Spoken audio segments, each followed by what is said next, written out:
Hey guys, welcome back to another Mech Spotlight. Today we're taking a look at yet another of these super heavies added to the game through the yet another goddamn mech mod.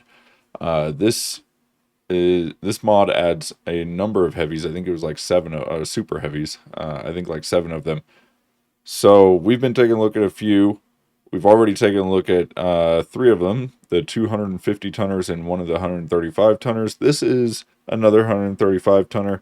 There is no hero variant of this particular super heavy. Um, yeah, the other ones did. This one just has the three variants: V1, V2, V3. They all are basically the exact same, other than the weapon loadouts they come with. So since we're changing weapon loadout anyways, it didn't really matter which one I picked. I ended up on the V3 because that was the last one I was on. Let me show you the model for this real quick and the paint. I did go with a little bit flashier paint scheme this time. What was it called? Firestorm or whatever. It's just got some of the dynamic visual there. The model itself, obviously, this thing's based on a stone rhino, but it instead of having cannons on the top of the torso, it's got giant missile pods as well as a giant missile pod on each arm. So it's kind of like a cross between a longbow and a stone rhino, I guess.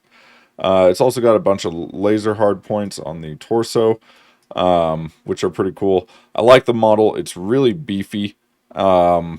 Obviously, this is the quintessential missile boat as far as super heavies go. So it lives up to its name there. Let's go back here and take a look at the quirks.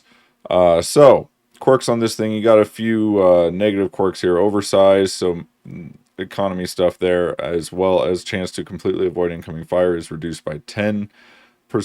Not great, but it is a giant mech, so that kind of makes sense. Non-standard parts, again, economy stuff there. Difficult to maintain, more economy stuff. Angled armor, incoming damage to armor on the torso is reduced by 8%. Really nice to have. Missile platform. This is a good quirk for us to have on this build. This gives you weapon lock-on modifier, 20%, missile heat generation minus 10%, missile minimum range minus 5%, and ammo modifier plus 5%. Periphery quirk. So this is a periphery super heavy mech. If you've noticed, each of the super heavies essentially belong to a certain faction. This particular one is the periphery super heavy, so you do get the periphery quirk with it, which gives you, well, let's read it first. The design originates or is predominantly used by the periphery forces. Since they have to make do with what they have, mechs from this faction usually have less advanced components. Not this one. Periphery mechs tend to favor simpler and or more primitive weapons, which includes rocket launchers, light, medium, heavy rifles, and chemical lasers. We're not using any of that stuff, so that really doesn't matter. You do get some sensor range bonus. Oh, sorry, that's a negative, not a bonus. Sensor range negative. It's a small amount, though, and we added plenty more back with our equipment. Weapon lock-on time modifier is a little bit longer, so that kind of counteracts the missile platform quirk for the lock-on time there. Jump jets. We don't have any, but you do have some stuff there. Upkeep cost, periphery weapons. So again, this is going with the rocket launchers, light, medium, heavy rifles, and chem lasers. We don't have any of those, but you do get spread radius, projectile speed, heat generation, optimal range, and max range. And then finally, you get melee damage modifier of plus 10%. Heritage Legend Armor. This is your bonuses to armor and structure, as well as incoming damage to armor is minus 25%. This thing is a true tank. It can take a lot of damage because you have 840 armor with the way we set this up. But on top of that, you're getting all this bonus negative 25% incoming damage to armor. Really, really freaking nice. Champion Mech. This mech was personal favorite of notable Mechwarrior and has slight improvements as a result of his skilled attention. Very slight improvements here. Slight being the key word. You get basically 1% on everything with a couple 2% in there. So armor, structure, top speed, turn speed, XL, decel, sensor range, weapon heat, weapon damage, weapon ammo, and incoming damage to both armor and structure. All get bonuses there. Like I said, very slight bonuses though, but I guess every little bit counts, right? Let's talk about the weapons we got on this bad boy. MRMs. Obviously, we're going missiles. I haven't really done a true MRM build, at least not that I can remember. So I decided to try out the MRMs. We can definitely fit a lot of them on this mech, and these pods just look like MRM 40s to me. So we went with an MRM 40, one on each arm, one on each on each torso, side torso, the right and left. Then to top that off with a little bit extra, we went with 6 ER medium pulse lasers, 2 on the CT and then 2 on each side torso. These things are strong with the revamped weapons mod. These clan ER medium pulse lasers, they do have a alternate firing mode, which is a continuous beam. Very interesting. I hadn't played around with it yet on these. Well, maybe I did a little bit. I don't remember now. Not recently, I hadn't. So that was fun to play around with. You'll see in the first mission, the Battleground, I used them on the standard pulse mode. They are definitely strong pulse lasers there with really nice range thanks to the ER. And then in the second mission, the Groundwar, I used them on continuous beam. Really, really strong continuous beam. Just watch your heat. Heat is going to be a little bit of a problem, so I didn't use them as much. But when I was using them, definitely strong on the beam mode. To top it all off, oh, and you can look at the stats there as far as your beam mode versus your burst pulse mode.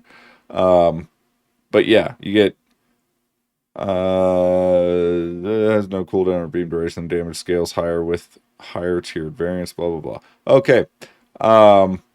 Yeah, at tier 5, very strong. Then finally, to top it all off, we had some laser AMS, 1 on each side torso. Again, this is really nice defensive thing to have. These mechs have so much space on them. These super heavies, you've probably noticed I've been putting AMS on all of them just because, you know, as a super heavy, it's going to have AMS. Why wouldn't it? It just makes sense. So that's what we did. Let's look at the internals here. Probe and ECM standard. Put both. I just went with clan probe and clan ECM both. I didn't want to go with like the Bloodhound or the Angel ECM because of the size and the weight. Sniper sensors gives us range bonuses. That's standard, as you guys know. We went with a modular FCS. I decided to put battle computers on this guy. So for battle computers, we did the missile battle computer, we did a heat battle computer, energy battle computer, and range battle computer. Just the 4 of them. But that definitely was a nice improvement there. Much better than just going with a like an advanced FCS for missiles or something. Shielding, retrofit support. I decided to give it even more durability here. So bonuses to shielding, and Slick Suite helps with evasion as well as sensor range for the whole lance. Really nice to have that. In the CT, we went with Exchanger Mark II to help with the heat. That is also standard for basically any energy build and missile builds as well. We did Clan Ferro Carbide. This gives us a reduction to weapon damage on our armor. It does have some economy stuff there as well. And we do take increased damage to armor from re-engineered lasers. However, I rarely come across those, so I'm not too worried about that. But yeah, again, reduced damage to armor. This, like I said, this thing is extremely tanky. That 840 armor, it's actually more akin to probably over 1,000. I mean, you take very little damage with this guy. What else do we have? Clan Endo Structure, pretty basic, saves on weight. Royal Double Heatsink Kit, again, that's standard issue. I went with a ultralight stabilized gyro. I wanted to save a little bit more weight at the end of the build, so I threw that in there. Originally, I did have, originally I had the heavy duty. That thing weighs an extra 5 tons, and so I threw that out. I had a mobility in there to help with the speed a little bit, get it up to closer to 70 kph. But in the end, I wanted some extra tonnage there, so I went with the ultralight. Double XL engine, Clan Double XL. That's also pretty standard when you're trying to save as much tonnage as you can. We went with a double 275 engine core here. This pushes this mech at about 66 kph. It's very respectable. We've done faster super heavy builds, as I think you saw in the last video. Was that the faster one? It might have been. 275, 66 kph, it felt good for this mech with the missiles and the range that we have. I didn't really feel like I needed more speed than that, so I was happy with it. Downside being it only gives us 2 engine heatsink slots. I could have used more to free up some more space, but it is what it is. I used the 2 for double heat sinks, obviously, and we added 4 more double heat sinks on the mech. In addition to that, as far as ammo goes, we have 4 double bins of MRM ammo. I hate running out of ammo, so I wanted to make sure I had enough, even for longer missions, where things get thrown at you that you're not expecting. So this is a very healthy amount of ammo. You could honestly stand to lose. In most of the missions, I was probably using about half of that ammo in total. So you could stand to lose one of the doubles. Maybe add a little bit more cooling or some extra armor, although the armor is not really needed. So I'd probably just go with cooling. Another double heat sink wouldn't be terrible. And then just add it back some more armor on the legs as well. We have thermal transfer ducts in the legs. Speaking of legs, this is helping with our cooling, obviously, for only half a ton each, so 1 ton total. And we're getting a bonus 6.6% cooling, which is really nice for the tonnage that it takes. On those lines, for the arms, we also went with cooling jackets. Again, this helps with the cooling. Basically, our cooling is a 5.5 out of 9.3. It's good enough. You can overheat this mech if you're just firing everything nonstop, especially if you have those medium pulse lasers on beam mode. As I was saying, they do get really hot. So some more cooling wouldn't hurt, but I felt like this was a good balance between the firepower and the cooling and the speed. So you can tweak that a little bit if you need to, but I think it was pretty good. That's basically everything on the build. We had a couple, or just the patchwork tier 3 here on the right arm at the very end to finish it off, to add back some armor on the legs. That freed up some tonnage there. But yeah, that's the build, guys. Really strong. I mean, I cannot emphasize enough. This thing will take down assault mechs in like 2 volleys from those MRMs if you get a good hit. The medium pulse lasers just help you finish things off. Really strong, nice build. Fun to play if you like missiles. I'm not a huge fan of missiles, but even I had a ton of fun with this build. You're just an absolute beast on the battlefield, though. Anything that gets within about 600, 700 meters of you, these MRMs are just going to shred them. And these ER medium pulse lasers, the range on these things, you can reach out and hit things at a real strong distance with some pinpoint accuracy. So if you see a guy with a CT open and it's red and you just need to get a little more damage on it, go ahead and pop off an alpha of these and you'll take them out real quick. Chain firing the MRMs, also a good idea when you just need to do a little more damage on a mech. You'll see me do that quite often. That's about it, guys. Enjoy it. Let me know in the comments what you think of the build. I'm looking forward to doing another missile build on one of the other super heavies, so maybe we'll have that ready for you next time. A final note, there will be updates. As I've mentioned in previous videos, these mechs have some weapon convergence issues on the arms. The super heavies do. That's going to be fixed in an upcoming update. I did finally talk to the mod creator. She said she's working on the fixes for those and is hoping to have all of it fixed, including the cockpit issue on the Hydra, where your cockpit is up way higher than it should be.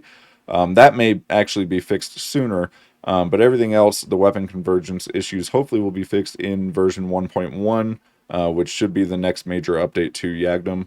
So look forward to that. These will get fixed. There may also be, from what I'm told, possibly some updated quirks for these guys as well, or at least some slightly fixed quirks. So, things to look forward to. In the meantime, enjoy the gameplay of what we got. I'll see you next time.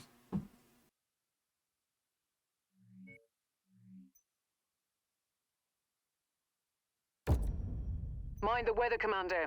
It'll compromise your visibility.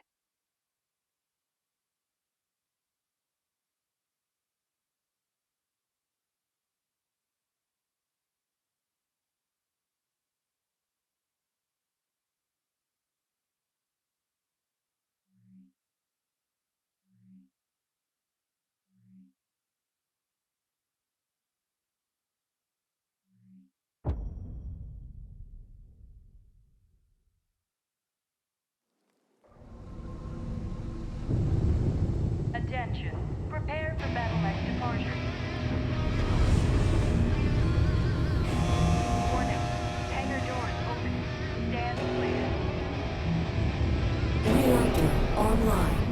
Sensors online. Weapons online. All systems nominal. Raider 1